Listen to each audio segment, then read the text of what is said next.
ಕತೆಗಾರ Girish ಮಟ್ಟಣ್ಣನವರಿಗೆ ಕಾದಿದೆಯಾ shock. Girish Mattannanavar ವಕೀಲರ ಮನೆಯಲ್ಲೂ ತಲಾಶ್. ಕೆಲವೇ ಕ್ಷಣಗಳಲ್ಲಿ ಮತ್ತಿಬ್ಬರ ಮನೆಯಲ್ಲಿ ಎಸ್ಐಟಿ ಮಹಜರ್ ನಡೆಸಲಿಕ್ಕಿದೆ. ಸಹಕಾರ ನಗರದ ಮಟ್ಟಣ್ಣನವರ್ ನಿವಾಸದಲ್ಲಿ ಎಸ್ಐಟಿ ಶೋಧ ನಡೆಸಲಿಕ್ಕಿದೆ. ಈ ಪಿತೂರಿ ಕೂಟದ ಸಭೆ ಜಯಂತ್ ಮನೆಯಲ್ಲೇ ನಡೆದಿತ್ತ ಅಂತ ಕೆಲವೇ ಗಂಟೆಗಳಲ್ಲಿ ಮಟ್ಟಣ್ಣನವರ್ ಮನೆಯಲ್ಲೂ ಶೋಧ ಆಗುತ್ತೆ. ಅಲ್ಲಿಗೆ ಗಿರೀಶ್ ಮಟ್ಟಣ್ಣನವರಿಗೂ ಸಂಕಷ್ಟ ಕಾದಿದೆಯಾ?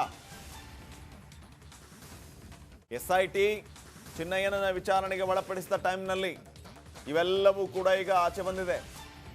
ಗಿರೀಶ್ ಮಟ್ಟಣ್ಣನವರ್ ಮತ್ತು ಇನ್ನೊಬ್ಬರ ಮನೆ ವಕೀಲರದು, ಅವ್ರ ಮನೆ ಮಹಜರ್ ಮಾಡ್ತಾರೆ ಅಂತಂದ್ರೆ ಚಿನ್ನಯ್ಯ ಅವರ ಮನೆಗೂ ಹೋಗಿದ್ದ. ಪಿತೂರಿಯ ಭಾಗವಾಗಿ ಈತ ಎಲ್ಲ ಕಡೆ ಓಡಾಡಿರೋದು ಗೊತ್ತಾಗ್ತಾ ಇದೆ.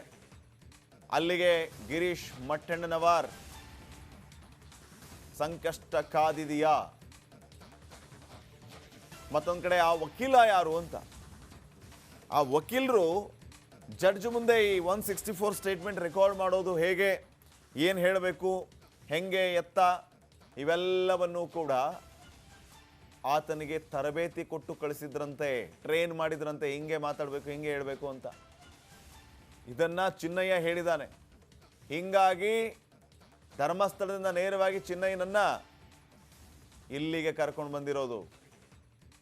ಈಗ ಇಲ್ಲಿ ಮಹಜರ್ ಆದಮೇಲೆ ಈ ಜಯಂತನ ಬಾಡಿಗೆ ಮನೆ, ಇಲ್ಲಿ ಮಹಜರ್ ಆದಮೇಲೆ ನೇರವಾಗಿ ಸಹಕಾರ ನಗರದಲ್ಲಿರುವಂತಹ ಗಿರೀಶ್ ಮಟ್ಟಣ್ಣನವರ ನಿವಾಸ, ವಕೀಲರ ಮನೆ, ಅಲ್ಲಿ ಮಹಜರ್ ಆಗುತ್ತೆ.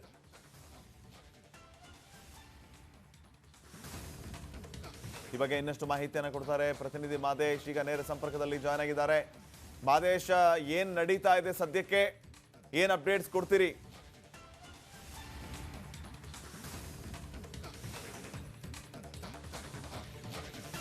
ಧರ್ಮಸ್ಥಳದಲ್ಲಿ ನೂರಾರು ಶವಗಳನ್ನ ಹೂತಿಟ್ಟ ಪ್ರಕರಣಕ್ಕೆ ಸಂಬಂಧಪಟ್ಟಂತೆ ಎಸ್ಐಟಿ ಅಧಿಕಾರಿಗಳು ಈಗ ರಿವರ್ಸ್ ಇನ್ವೆಸ್ಟಿಗೇಷನ್ ಮಾಡುವಂತ ಕೆಲಸವನ್ನ ಮಾಡ್ತಿದ್ದಾರೆ.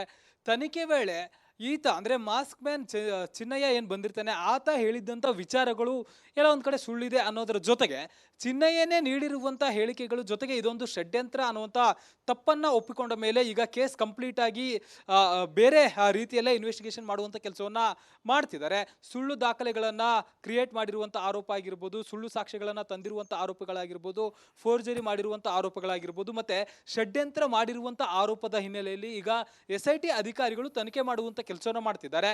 ಇಷ್ಟು ದಿನ ಧರ್ಮಸ್ಥಳದಲ್ಲಿ ಸುತ್ತುವರಿತಿದ್ದಂತ ಈ ಒಂದು ಪ್ರಕರಣ ಈಗ ಬೆಂಗಳೂರಿಗೆ ಲಿಂಕ್ ಆಗಿದೆ. ಬೆಂಗಳೂರಿನಲ್ಲಿ ಕೂಡ ಚಿನ್ನಯ್ಯ ಸಾಕಷ್ಟು ಕಡೆ ಓಡಾಡಿದ್ದ ಅನ್ನುವಂತ ಮಾಹಿತಿ ಈಗಾಗಲೇ ಎಸ್ಐಟಿ ಅಧಿಕಾರಿಗಳಿಗೆ ಒಂದಷ್ಟು ಮಾಹಿತಿ ಲಭ್ಯ ಆಗಿತ್ತು. ಆ ಒಂದು ಹಿನ್ನೆಲೆಯಲ್ಲಿ ಚಿನ್ನಯ್ಯ ಎಲ್ಲೆಲ್ಲಿ ಓಡಾಡಿದ್ದ ಅನ್ನುವಂತಹ ಜಾಗಗಳಲ್ಲಿ ಈಗ ಎಸ್ಐಟಿ ಅಧಿಕಾರಿಗಳು ಭೇಟಿ ನೀಡಿ ಪರಿಶೀಲನೆ ಮಾಡಿ ಸ್ಥಳ ಮಹಜರು ಮಾಡುವಂತ ಕೆಲಸವನ್ನ ಮಾಡ್ತಿದ್ದಾರೆ. ಈಗಾಗಲೇ ಪೀಣ್ಯ ಬಳಿಯ ಮಲ್ಲಸಂದ್ರದಲ್ಲಿ ಜಯಂತ್ ಎಂಬುವರ ಮನೆಯಲ್ಲಿ ಸ್ಥಳ ಮಹಜರು ಮಾಡುವಂತ ಕೆಲಸವನ್ನ ಎಸ್ಐಟಿ ಮಾಡ್ತಿದ್ದಾರೆ. ಬೆಂಗಳೂರಿನಲ್ಲಿ ಷಡ್ಯಂತ್ರ ಮಾಡಿದ್ದರ ಅನ್ನುವಂತ ಅನುಮಾನಗಳು ಸಾಕಷ್ಟು ಮೂಡ್ತಿದೆ. ಯಾಕಂದ್ರೆ ಬೆಂಗಳೂರಿನ 3 ಕಡೆಯ ಲೊಕೇಶನ್ ನಲ್ಲಿ ಇವರು ಭೇಟಿಯಾಗಿದ್ರು ಅನ್ನುವಂತ ಒಂದಷ್ಟು ಮಾಹಿತಿಗಳು ಕೂಡ ಈಗ ಲಭ್ಯ ಆಗ್ತಿದೆ. ಅದರಲ್ಲೂ ಕೂಡ ಸದ್ಯ ನಡೀತಿರುವಂತ ಮಲ್ಲಸಂದ್ರದ ಒಂದು ಜಯಂತ ಅವರ ಬಾಡಿಗೆಯ ಮನೆಯಲ್ಲಿ ಸಾಕಷ್ಟು ಬಾರಿ ಇವರು ಭೇಟಿ ಮಾಡಿದ್ರು. ಅದರಲ್ಲೂ ಕೂಡ ಚಿನ್ನಯ್ಯನನ್ನ ಸಾಕಷ್ಟು ದಿನಗಳ ಕಾಲ ಒಂದು ಬಾಡಿಗೆ ಮನೆಯಲ್ಲಿ ಆತನಿಗೆ ಆಶ್ರಯವನ್ನು ಕೂಡ ಕೊಡಲಾಗಿತ್ತು, ಅಂದ್ರೆ ಶೆಲ್ಟರ್ ಅನ್ನು ಕೂಡ ಕೊಡಲಾಗಿತ್ತು ಅನ್ನುವಂಥ ಒಂದಷ್ಟು ಮಾಹಿತಿಗಳು ಕೂಡ ಲಭ್ಯ ಆಗಿತ್ತು.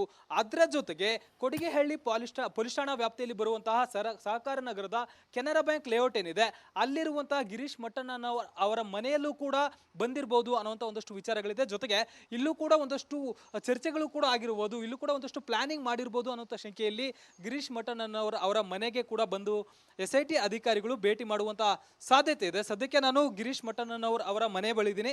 ಇದು ಅವರಿಗೆ ಸೇರಿದಂತ ಫ್ಲಾಟ್, ಅಂದ್ರೆ ಈ ಒಂದು ಅಪಾರ್ಟ್ಮೆಂಟ್ ನಲ್ಲಿ ಗಿರೀಶ್ ಮಟ್ಟಣ್ಣನವರ ಅವರ ಫ್ಲಾಟ್ ಇದೆ ಅನ್ನುವಂತ ಮಾಹಿತಿ ಇದೆ. ಇಲ್ಲೂ ಕೂಡ ಎಸ್ಐಟಿ ಅಧಿಕಾರಿಗಳು ಭೇಟಿ ಮಾಡಿ ಒಳಗಡೆ ಪರಿಶೀಲನೆ ಮಾಡುವಂತ ಸಾಧ್ಯತೆ ಇದೆ. ಇಲ್ಲೂ ಕೂಡ ಅವರು ಎಷ್ಟು ವರ್ಷಗಳಿಂದ ಇಲ್ಲಿ ವಾಸ ಇದ್ದಾರೆ, ಇಲ್ಲಿ ಯಾರಾದ್ರೂ ಬರ್ತಿದ್ರ, ಅದರಲ್ಲೂ ಕೂಡ ಚಿನ್ನಯ್ಯನ ಆಗಮನ ಇಲ್ಲೂ ಕೂಡ ಆಗಿತ್ತಾ ಅನ್ನೋದಕ್ಕೆ ಸಂಬಂಧಪಟ್ಟಂತೆ ಎಸ್ಐಟಿ ಅಧಿಕಾರಿಗಳು ಮಾಹಿತಿ ಕಲೆ ಹಾಕುವಂತ ಕೆಲಸವನ್ನ ಮಾಡ್ತಾರೆ, ಪರಿಶೀಲನೆ ಮಾಡುವಂತ ಮಾಡುವಂತ ಕೆಲಸವನ್ನ ಮಾಡ್ತಾರೆ. ಜೊತೆಗೆ ಚಿನ್ನಯ್ಯ ಯಾವ್ಯಾವ ಸಂದರ್ಭದಲ್ಲಿ ಬೆಂಗಳೂರಿನಲ್ಲಿ ಓಡಾಡಿದ್ದ ಆ ಒಂದು CCTV ಫುಟೇಜ್ಗಳನ್ನ ಕಲೆಕ್ಟ್ ಮಾಡಿ ಪರಿಶೀಲನೆ ಮಾಡುವಂತ ಕೆಲಸವನ್ನ SIT ಅಧಿಕಾರಿಗಳು ಮಾಡ್ತಾರೆ. ಇದರ ಜೊತೆಗೆ ಓರ್ವ ವಕೀಲರ ಜೊತೆಯೂ ಕೂಡ ಅಲ್ಲಲ್ಲಿ ಕಾಣಿಸ್ಕೊಂಡಿದ್ರು, ಅಲ್ಲಲ್ಲಿ ಕೂಡ ಚರ್ಚೆಗಳಾಗಿತ್ತು. ಕಾಮಾಕ್ಷಿಪಾಳ್ಯ ಪೊಲೀಸ್ ಠಾಣಾ ವ್ಯಾಪ್ತಿಯಲ್ಲಿ ಬರುವಂತಹ ವಕೀಲರ ಕಚೇರಿಯಲ್ಲೂ ಕೂಡ ಒಂದಷ್ಟು ಭೇಟಿ ಮತ್ತೆ ಮಾತುಕತೆ ಮತ್ತೆ ಚರ್ಚೆ ಕೂಡ ಆಗಿತ್ತು ಅನ್ನುವಂಥದ್ದು ಒಂದಷ್ಟು ವಿಚಾರಗಳು ಲಭ್ಯ ಆಗ್ತಿದೆ. ಇದರ ಜೊತೆಗೆ ಆತ ಚಿನ್ನಯ್ಯ ಹಿಡಿದುಕೊಂಡು ಬಂದಿದ್ದಂತ ಒಂದು ಬುರುಡೆ ಎಲ್ಲಿಂದ ತಂದಿತ್ತು, ಅದರ ಮೂಲ ಏನು ಅನ್ನೋದನ್ನ ಈಗ SIT ಅಧಿಕಾರಿಗಳು ಪತ್ತೆ ಹಚ್ತಿದ್ದಾರೆ. ಒಟ್ಟಾರೆಯಾಗಿ ಧರ್ಮಸ್ಥಳದ ಬಗ್ಗೆ ಅಪಪ್ರಚಾರ ಮತ್ತೆ ಷಡ್ಯಂತ್ರ ಮಾಡಲು ಬೆಂಗಳೂರನ್ನ ಇವರು ಬಳಸ್ಕೊಂಡಿದ್ರು. ಬೆಂಗಳೂರಿನಲ್ಲೇ ಹಲವು ಅಂದ್ರೆ ವಕೀಲರಾಗಿರ್ಬೋದು, ದೊಡ್ಡ ದೊಡ್ಡ ವಕೀಲರಾಗಿರ್ಬೋದು, ದೊಡ್ಡ ದೊಡ್ಡ ಅಧಿಕಾರಿಗಳಾಗಿರ್ಬೋದು, ಜೊತೆಗೆ ಒಂದಷ್ಟು ಜನ ಬೆಂಗಳೂರಿನಲ್ಲಿ ಈಸಿಯಾಗಿ ಅವೈಲೇಬಲ್ ಇರ್ತಾರೆ. ಆ ಒಂದು ಕಾರಣಕ್ಕೆ ಬೆಂಗಳೂರಿನಲ್ಲೇ ಇವರು ಪ್ಲಾನ್ ತಯಾರಿಸಿದ್ರ ಅನ್ನುವಂಥ ಅನುಮಾನಗಳು ಸದ್ಯಕ್ಕೆ ಮೂಡ್ತಿದೆ. ಇದರ ಜೊತೆಗೆ ಈಗಾಗಲೇ ಬನ್ನೇರುಘಟ್ಟದ ಬಳಿ ಸಮೀರ್ ಮನೆ ಕೂಡ ಇದೆ, ಅಲ್ಲೂ ಕೂಡ ಮತ್ತೊಂದು ಸಾರಿ ಇವರನ್ನ ಕರೆದುಕೊಂಡು ಹೋಗುವಂತ ಸಾಧ್ಯತೆ ಕೂಡ ಇದೆ. ಸದ್ಯಕ್ಕೆ ಇರುವಂತದ್ದು 3 ಲೊಕೇಶನ್ ನಲ್ಲಿ SIT ಅಧಿಕಾರಿಗಳು ಸ್ಥಳ ಮಹಜರು ಅಥವಾ ಪರಿಶೀಲನೆ ಮಾಡುವಂತ ಸಾಧ್ಯತೆ ಇದೆ. ಒಂದು ಈಗಾಗಲೇ ಪೀಣ್ಯದ ಬಳಿಯ ಮಲ್ಲಸಂದ್ರ ಬಳಿ ಪರಿಶೀಲನೆ ಮಾಡುವಂತ ಕೆಲಸವನ್ನ SIT ಅಧಿಕಾರಿಗಳು ಮಾಡ್ತಿದ್ದಾರೆ. ಅದಾದ ಮೇಲೆ ಕೊಡಿಗೆಹಳ್ಳಿ ಪೊಲೀಸ್ ಠಾಣಾ ವ್ಯಾಪ್ತಿಯಲ್ಲಿ ಬರುವಂತಹ ಗಿರೀಶ್ ಮಟ್ಟಣ್ಣನವರು ಅವರಿಗೆ ಸೇರಿದಂತಹ ಒಂದು ಫ್ಲಾಟ್ ನಲ್ಲೂ ಕೂಡ ಪರಿಶೀಲನೆ ಮಾಡುವಂತ ಸಾಧ್ಯತೆ ಇದೆ. ಇದಾದ ಮೇಲೆ ಕಾಮಾಕ್ಷಿಪಾಳ್ಯ ಪೊಲೀಸ್ ಠಾಣಾ ವ್ಯಾಪ್ತಿಯಲ್ಲಿ ಬರುವ ವಕೀಲರೊಬ್ಬರ ಕಚೇರಿಯಲ್ಲೂ ಕೂಡ ಪರಿಶೀಲನೆ ಮಾಡೋದಕ್ಕೆ SIT ಅಧಿಕಾರಿಗಳು ತಯಾರಿ ಮಾಡಿಕೊಂಡಿದ್ದಾರೆ. ಸದ್ಯಕ್ಕೆ ಜಯಂತ್ ಮನೆಯಲ್ಲಿ ಸಾಕಷ್ಟು ವಿಚಾರಗಳ ಬಗ್ಗೆ ಪರಿಶೀಲನೆ ನಡೆಸಲಾಗ್ತಿದೆ. ಎಷ್ಟು ತಿಂಗಳಿಂದ ಆತ ಅಂದ್ರೆ ಚಿನ್ನಯ್ಯ ಯಾವಾಗಿಂದ ಅಲ್ಲಿದ್ದ, ಎಷ್ಟು ದಿನಗಳ ಕಾಲ ಶೆಲ್ಟರ್ ನೀಡಲಾಗಿತ್ತು, ಇಲ್ಲಿ ಜಯಂತ್ ಅವರಿಗೆ ಸಂಬಂಧಪಟ್ಟಂತೆ ಒಂದಷ್ಟು ವ್ಯವಹಾರ ಆಗಿರ್ಬೋದು, ಅಂದ್ರೆ ಯಾವುದೊಂದು ಕಚೇರಿ NGO ಕಚೇರಿ ಜಯಂತ್ ಮಾಡ್ತಿದ್ದ ಅನ್ನೋಂತ ಒಂದಷ್ಟು ಮಾಹಿತಿ ಇತ್ತು. ನಿಜಕ್ಕೂ ಕೂಡ ಅಲ್ಲಿ ಏನಿತ್ತು, ಅದು ಯಾವ ಕಚೇರಿ, ಅಲ್ಲಿ ಚಿನ್ನಯ್ಯನನ್ನ ಯಾಕೆ ಕರೆ ತಂದ್ರು, ತಮಿಳುನಾಡು ಬಾರ್ಡರ್ ನಲ್ಲಿ ಇದ್ದಂತ ಚಿನ್ನಯ್ಯನನ್ನ ಬೆಂಗಳೂರಿಗೆ ಯಾಕೆ ಕರೆ ತಂದ್ರು, ಇದಾದ್ಮೇಲೆ ಧರ್ಮಸ್ಥಳಕ್ಕೆ ಯಾಕೆ ಈ ಒಂದು ವಿಚಾರ ಲಿಂಕ್ ಆಯ್ತು, ಇದೆಲ್ಲವೂ ಕೂಡ ಕಟ್ಟುಕತೆ ಅನ್ನೋದನ್ನ ಈಗಾಗಲೇ ಚಿನ್ನಯ್ಯ ಒಪ್ಕೊಂಡಿದ್ದಾರೆ. ಆದ್ರೆ ಇಲ್ಲಿ ಷಡ್ಯಂತ್ರ ಯಾರು ಮಾಡಿದ್ರು, ಇದೆಲ್ಲದರಿಂದ ಇರುವಂತ ಕೈಗಳು ಯಾವ್ಯಾವು ಅನ್ನೋದಕ್ಕೆ ಸಂಬಂಧಪಟ್ಟಂತೆ ಈಗ SIT ಅಧಿಕಾರಿಗಳು ತನಿಖೆ ನಡೆಸ್ತಿದ್ದಾರೆ. ತನಿಖೆ ವೇಳೆ ಏನೆಲ್ಲ ಸ್ಫೋಟಕ ವಿಚಾರಗಳು ಪತ್ತೆಯಾಗುತ್ತೆ ಅನ್ನೋದನ್ನ ಕಾದು ನೋಡ್ಬೇಕಿದೆ. ಶ್ರೀಪಾದ್, ಓಕೆ, ಥ್ಯಾಂಕ್ ಯು ಮಾಹಿತಿಗಾಗಿ.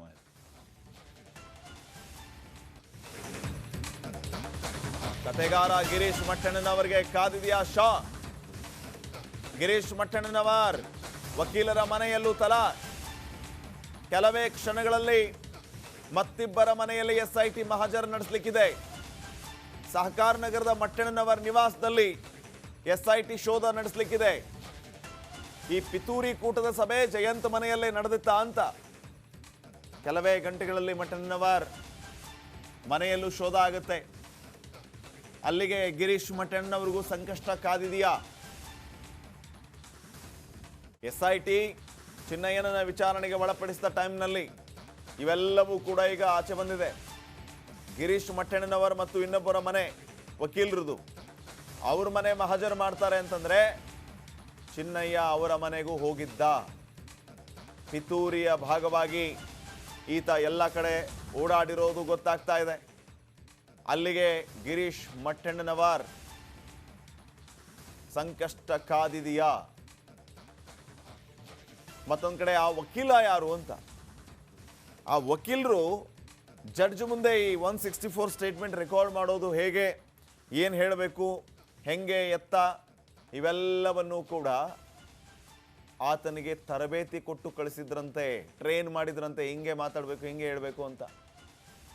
ಇದನ್ನ ಚಿನ್ನಯ್ಯ ಹೇಳಿದಾನೆ. ಹಿಂಗಾಗಿ